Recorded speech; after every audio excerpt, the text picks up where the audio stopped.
Okay, I've been on what is formerly known as Twitter and now is known as X. I think it's a useful place to get some get some news that's maybe has a little less spin on it, but that's a side note. Sometimes things in my feed pop up from TikTok. I'm not on TikTok. I've no use for it. But a video popped up when I was preparing this sermon, and there was a lady in it, and she was telling everybody in the world that she has 7 children, and those 7 children are with 7 different men. None of them is she married to. She was boasting that she lives on government welfare to the tune of $3,000 a month in food stamps and the child support that comes from the fathers of these children. And as I listened to her and I thought about it, I felt really sorry for her. I thought, what kind of life is that to live for her and for the kids without their fathers being there? And then I thought, hey, we potentially have another woman at the well here. Jesus ran into people like this quite a bit. And you remember when he met that woman at the well, she had a number of husbands and also was living with a man who wasn't her husband. So I thought, well, God can turn things around. But one thing she kept saying throughout her 3-minute video is, don't judge me. Don't judge me. And I can't remember if she said, don't judge me or you'll be judged. I think that might have been mentioned. But she kept repeating that over and over again. Don't judge me, no judgment on me, or something like that. And I was preparing to get ready to preach this sermon, so I thought, if the shoe fits. Jesus says, and she may well have been referring to Matthew 7:1, and judge not that you be not judged. This is one of the most abused texts in Scripture in society today. How is it abused? Well, it's always misrepresented, misinterpreted when it comes to the sinful behavior and the sinful behavior of someone when it comes into the light, or as it is today, paraded in front of us in the media, like this lady. Today, to state the fact that homosexuality is immoral, wicked, and sinful, if you say that, and it's objectively true, you're told don't judge or you'll be judged. And if you say that kind of thing, you're immoral, you're wicked, and you're sinful for stating what is obviously true. See, the problem here is the wicked don't like their wickedness called out. I didn't when I was on that path too, so I can understand them, that I was in their shoes. And when you're trying to justify your behavior, the last thing you want someone to do is come along and turn the light on your behavior that you know is wrong. I didn't like anyone bringing to mind what I knew was wrong, and I didn't want them to speak the truth to me. And I think that's why we get this, don't judge or you'll be judged, this misinterpretation of Matthew 7:1. But it is important for us to remember this. This is very important. It's very important for us to remember that Jesus did not go around moralizing to immoral unbelievers. I don't think he did this because the ones that he was seeking for and the ones that were seeking him, they already knew that they were guilty. Jesus taught sinners the truth. He educated them when they were open to be educated about himself and about the meaning of life. He didn't wag the finger of moralizing at them. Christ is the great healer that we need, the great physician, the great doctor. And a good doctor addresses the disease, not the symptoms. He addresses the disease and he offers the cure. And that's what Jesus does with ladies who have 7 children with 7 different husbands. I think he would go not to the symptoms, but to the cure. He would bring her to himself. But it is important when it comes to judgment that we need to realize that Christ leveled religious hypocrites and their leaders. And in Matthew 7, verse 5, that's who he's targeting. Not unbelievers and their immoral way of life. In Matthew 7, he calls them hypocrites.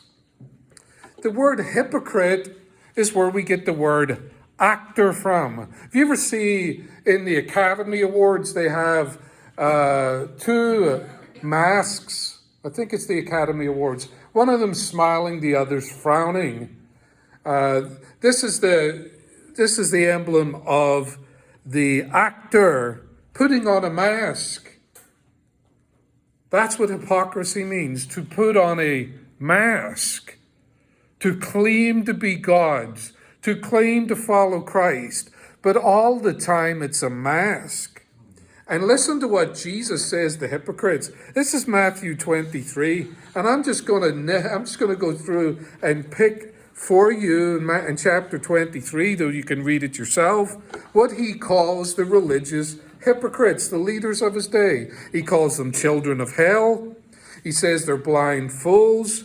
He calls them blind guides. He says they're full of greed and self-indulgence. They're full of bones of the dead and everything unclean. They're full of hypocrisy, wickedness, murders, snakes, vipers, condemned to hell.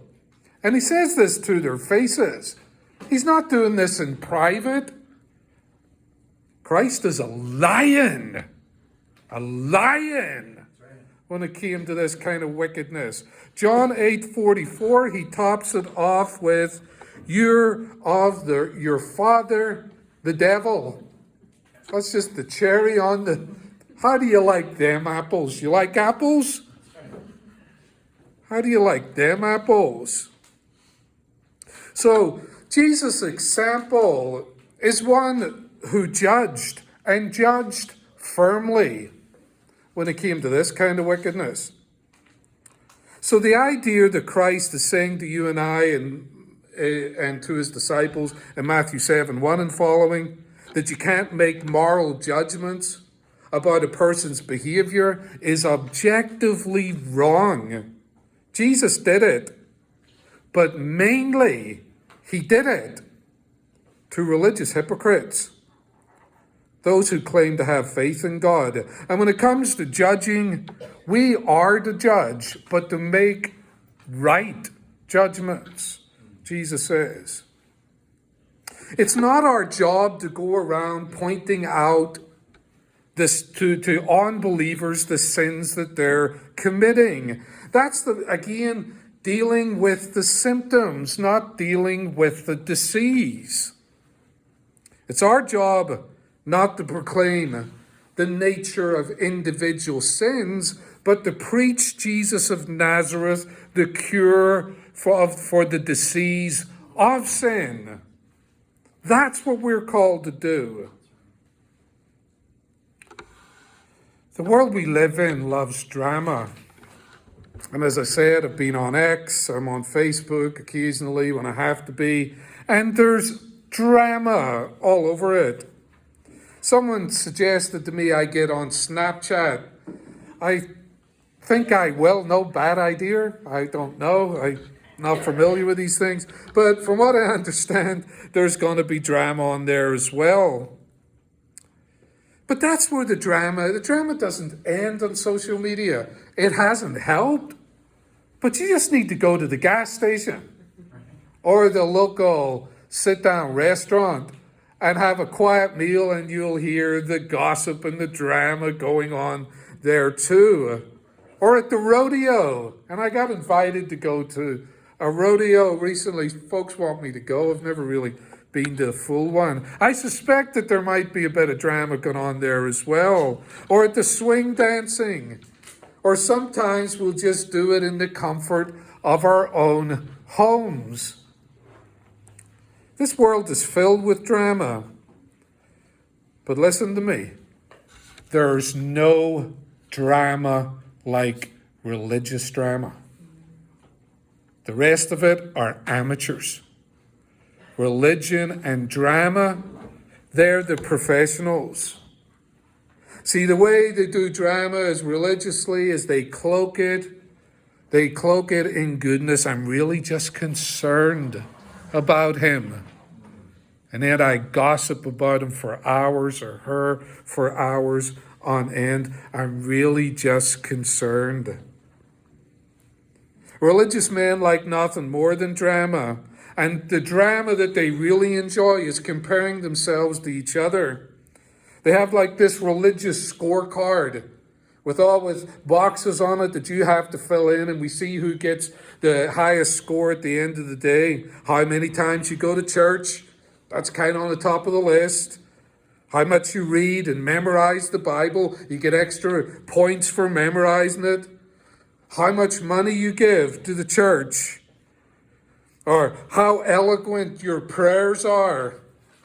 How many church events you attend, and committees that you're a part of, or leadership position you're in. All of this is marked on your card, and then they like to compare it with one another. And the goal of this, to see who's the best of the best when it comes to religion. This is why Jesus is talking about this in Matthew 7. It's been going on from the beginning of time when it comes to religion, and nothing has changed today. But there's a price to pay for comparing ourselves with one another. Do you know it's easy to be critical of others? But the problem is, the more you're critical of others, the more you start thinking they're being critical of you. So you get this kind of, I think everyone's looking at me with the critical eye, and everyone's judging me. And that's going to affect me. I'm going to become kind of spiritually paranoid. I remember we were worshiping out of town there weeks ago. I asked the sister before worship or after, I think it was after, I asked her, I says, how's your husband doing? Is he in good health? And he wasn't there to worship that day. But I wasn't asking about that. I was just asking if he was in good health. She gave me a reason why he wasn't in worship that day. I never asked that. It never crossed my mind. I was just asking after his health. Why is that? Well, she thought I was taking a critical eye to her. That's what I think. I could have been wrong. But I think she was. I wasn't. But she thought I was. See, listen, this critical eye thing that Jesus is talking about, it's not good for her. It's not good for anyone. Nothing good comes from comparing ourselves to each other. Galatians 6:4 says, don't be doing that. Don't compare yourselves with one another. Do you know you're going to find fault in me, and it won't take you, listen, it will not take you long if you spend time with me. Oh, you're going to find fault. But I'm going to find fault with you as well. See, I'm not Jesus. Never claimed to be. Neither are you. Listen, forget the phone. Ignore that. This is much more important. Ignore it.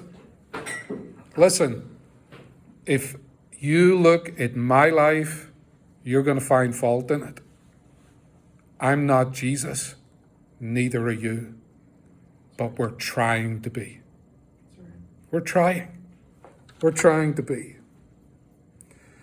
One of the problems with weightlifting, when you start off weightlifting, you're good intentions, trying to build muscle, trying to get in shape, get in the gym. One of the problems with it is, and I've seen it, I've done it, you start looking at what everybody else is lifting when it comes to weights. Oh, I'm just pressing 100 pounds on the bar. And then I look over there and I'm like, wow, that guy presses 150. And then I think, I'm going to press 160. And then so you start putting more weights on, and you hope he sees it. You hope they notice it. And then you get onto that bar, and it nearly breaks you in half. And you're like, Father, give me the strength. You get one rep off, And then you walk around strutting, flexing, thinking, hey, I lifted more than you did. Of course, he's just warming up with 200. He's putting another 50 on there to get his working set. Another thing that happens. And another thing that happens as you start to develop lifting weights, you walk into the gym at times and you look at this guy who's obviously just starting out, and he's lifting these smaller weights, and you can tend to think, oh, amateur, let the professional through. And you strut around in there looking down on everyone, looking down on them. Do you know, lifting weights and going to the gym is not a competition. You're not meant to be in there competing with other people. You can learn from the other guy, the other girl. But it's very unhealthy to be comparing yourself to her or him. We don't know where people started out in the gym. I don't know what health condition this fella has. I don't know his story. I just don't know. But it's not about that. It's about me looking at myself and developing in godly ways when it comes to getting fit. It's the same for the Christian. It's the same for us. For some reason, religious people just want to watch and see how much weight you're lifting when it comes to serving Christ. Or they want to look down on you and me and go, well, they're not really doing that well. How come they're only here half an hour, a couple of days a week, or whatever? Obviously not committed. It's wicked. Disciples of Christ should not be doing this. Christ spoke against this powerfully. And one thing I realized, because I'm guilty of all of it, but I'm guilty of the gym nonsense. And I thought to myself, how childlike.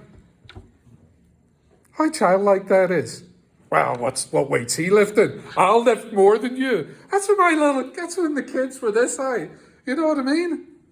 It's like a childlike behavior. And I think this is the same when it comes to judging our brothers and sisters. Jesus called me not to spend my time focusing on you, but removing the log from my own eye. I have to get my house in order before I can tell anybody else how to run their house. If I'm going to have a critical eye, Jesus said, take it to yourself, Ian. Turn it inward and see what needs to be fixed. This has come up on occasion with other church leaders. It came up recently. We were meeting, and this was out of this town, and I heard some of the leaders say, "We really want to help people grow. That's what we're trying to do. We want to try to help these people grow and achieve. Now, I'm not as Christians and develop as Christians. I think the intentions were good. But what does that mean? You can have good intentions, but you can be way off the rails, especially if it comes to thinking they have to be like me. Does helping them grow mean they start behaving like me? That could be an issue. So you ask me, what do you think? How do you do that? I said, I think the first thing we have to do is assume that all the disciples of Christ are doing the best they can in the situation that they're in. We start from there. I think we have to have the opposite to a critical eye. I think we have to have a gracious eye. I think a gracious eye starts from the position is they're doing the best they can. How can I help them continue to do the best they can? And then I said to him, and I can't remember how I said it, but I said it. I says, you can look at the Redwater Church. We're getting her done. We're all 100% committed. That was a bit taken back. What do you mean, everybody? Oh, absolutely. Absolutely. We're 100% committed. We're doing this. We're giving each other the benefit of the doubt. If they're not at Bible class, we don't immediately assume, well, they're leaving Christ. Or if they don't make it to worship, well, they must be in watching movies. And what? Why would you start there with your brother and sister in Christ? Or if they're not giving much we think they should be giving, we're not going to assume they're hoarding it all away for themselves. We're assuming, and we should assume, they're doing the best they can and they're serving Christ in whatever capacity He has chosen them to serve. And that might not be here on a Sunday morning or the Bible class on Wednesday night. I'm a struggler. I've always been a struggler. I suspect you might be a struggler too. Our job, and Paul goes 4 times in that text in Romans, he says, don't judge your brother. Don't judge your brother. Don't judge your brother. Don't judge one another. We're strugglers. Let's just struggle together along this path that we have been called to walk. Do you know when we became Christians, we were baptized in the union with Christ, we left the world's drama behind.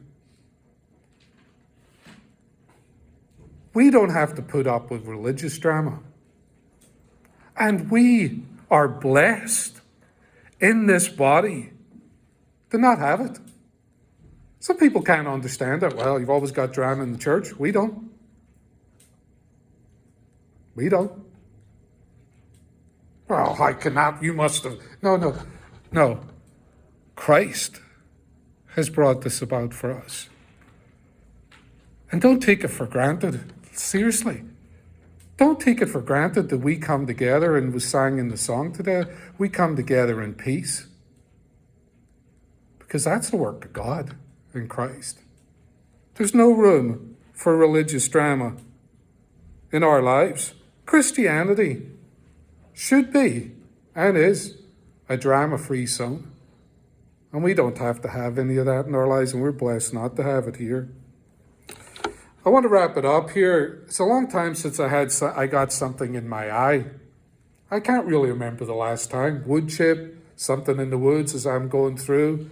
But it's very, very painful when you do. You know, you get something in there, not just a fleck, it's stuck in there.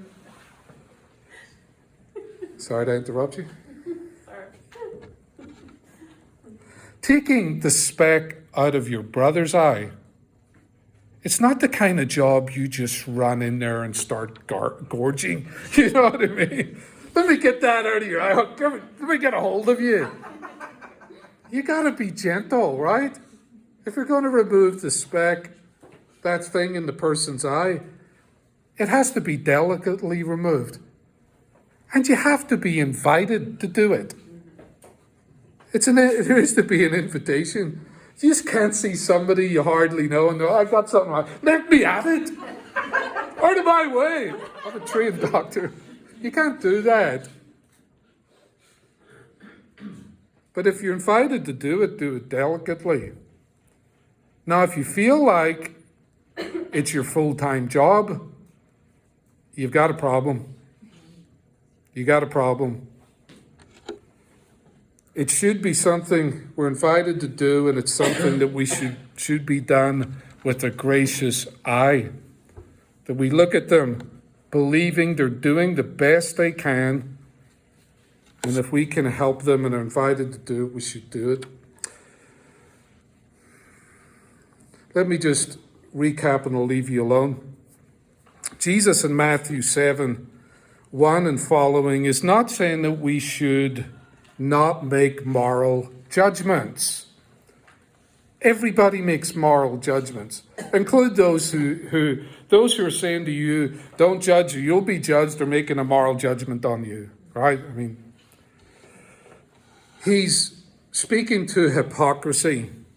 He never went around moralizing to those who were steeped and lost in their sins. He came to rescue them. They didn't need moralizing. They needed rescued. And that's our job too. But he did level the religious hypocrites. The text is speaking to hypocrisy. Those who go around and want to please others, who feel that it's their job to take score on our lives and tell us that we're good boys and girls in following Jesus. We can't put up with any of that. It's drama. We've changed. We left the world of drama. We're not doing religious drama either. The good news for us is within this body, we don't have it. It's not because we are something special. It's because Christ is alive and well and helping us to love one another. We're at peace with one another. Let's not take that for granted. Let's value Christ's work of peace amongst us. We're at peace because we give each other the benefit of the doubt. We're not comparing ourselves with each other. Let's continue not to have a critical eye. That's what Jesus is condemning here. But have a gracious eye. An eye like Christ's.